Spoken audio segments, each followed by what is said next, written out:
Selamat pagi anak-anak. Bagaimana kabar kalian hari ini?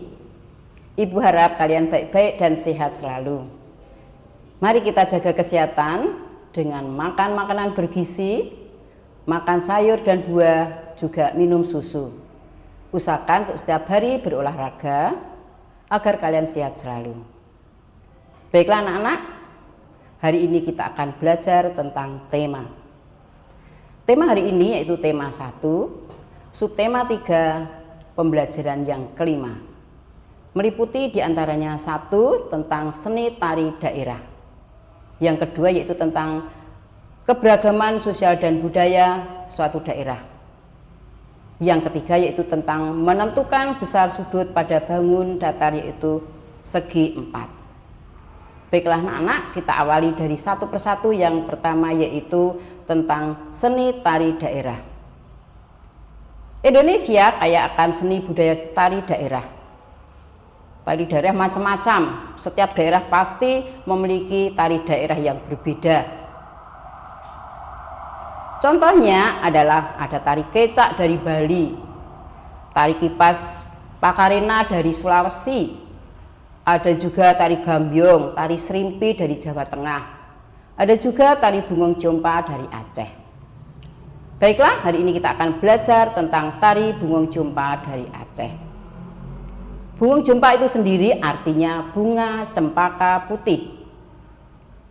Tari bungong jompa ditarikan dengan cara berdiri dan duduk secara berkelompok.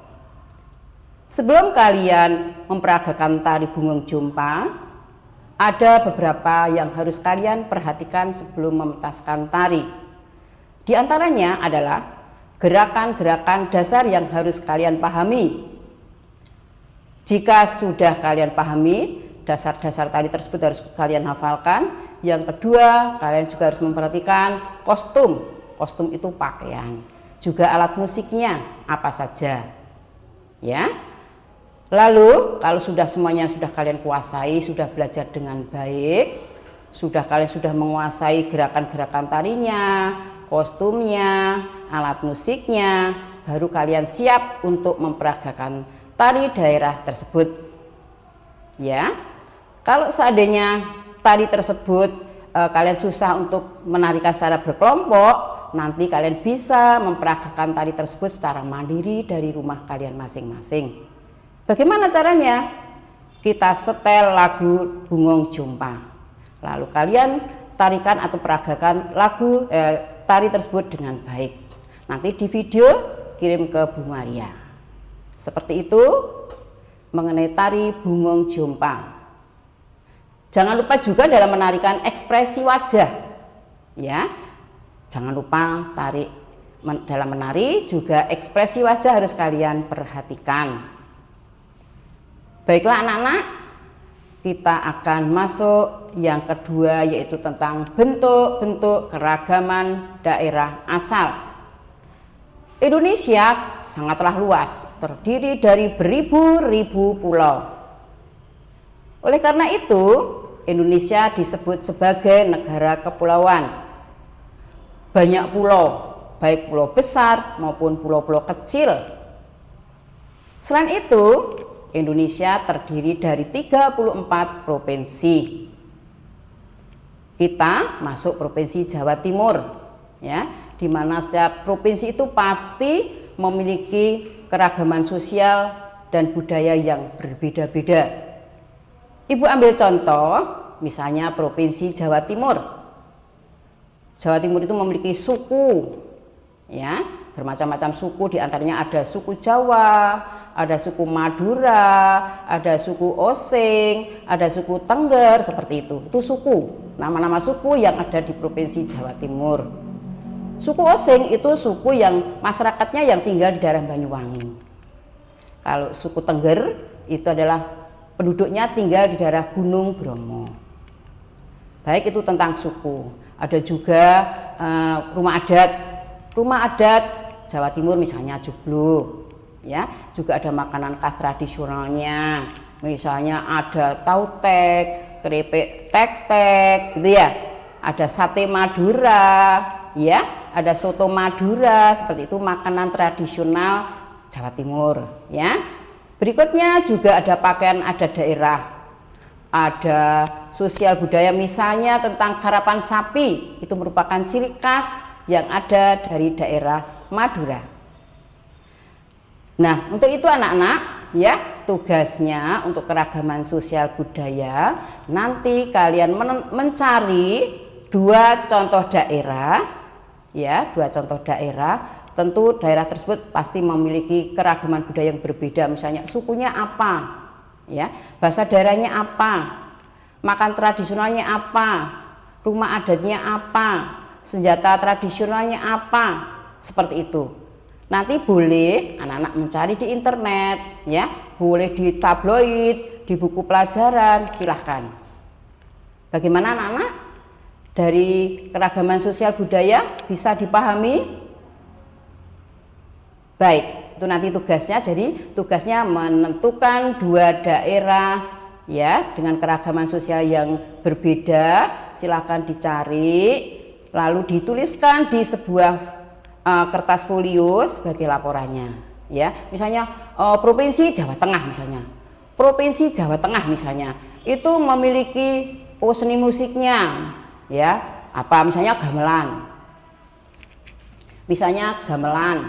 mungkin pakaian adatnya apa, kain dan kebaya misalnya. Mungkin lagi ya, Jawa Tengah, provinsi Jawa Tengah itu ada makanan khasnya apa gitu ya. Lalu pakaian adatnya tadi sudah ada gerbek ya, budaya sosialnya saya gerbek, muludan itu ya, muludan, ada bahasanya, bahasa daerahnya apa, bahasa Jawa misalnya ya. Terus lalu sukunya apa di Jawa, ya suku Jawa misalnya ya, seperti itu.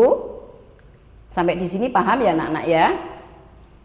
Baiklah, kalau sekiranya sudah paham, kita lanjut berikutnya, yaitu tentang menentukan besar sudut pada bangun segi empat. Segi empat itu macam-macam anak-anak.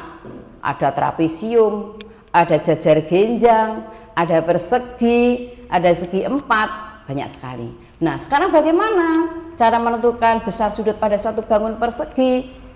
Caranya kalian bisa menggunakan busur. Seandainya tidak pakai busur tidak apa-apa. Jumlah besar sudut pada bangun persegi atau segi empat itu adalah 360 derajat. Ya. Nah, bagaimana sekarang cara menentukannya atau cara mencarinya? Misalnya diketahui suatu segi empat, sudut A sudah diketahui besarnya, sudut B juga sudah diketahui besarnya, sudut C juga sudah diketahui besarnya. Lalu bagaimana cara menentukan atau mencari besar sudut D? Nah, caranya adalah 360 derajat dikurangi besar sudut A, dikurangi besar sudut B, dikurangi besar sudut C. Nanti pasti akan ketemu. Seperti itu anak-anak. Itu cara menentukan besar sudut pada bangun segi empat ya. Jadi jumlah besar pada bangun segi empat adalah 360 derajat ya. Nanti kalian bisa berlatih soal tersebut pada Bu Bena, yaitu halaman 67. Di situ ada soal tentang cara menentukan besar sudut pada bangun segi empat tersebut. Boleh dikerjakan dari nomor 1 sampai dengan 3. Dikerjakan pada sebuah kertas folio bergaris. Jangan lupa selalu kasih nama, hari dan tanggal. Sampai di sini anak-anak sudah jelas? Bagaimana? Sudah jelas? Ibu siap melayani anak-anak bisa melalui Japri atau WA. Ibu siap untuk melayani, untuk menjawab jika anak-anak ada kesulitan. Baiklah anak-anak, selamat bekerja, selamat pagi, sampai jumpa lagi. Selamat pagi.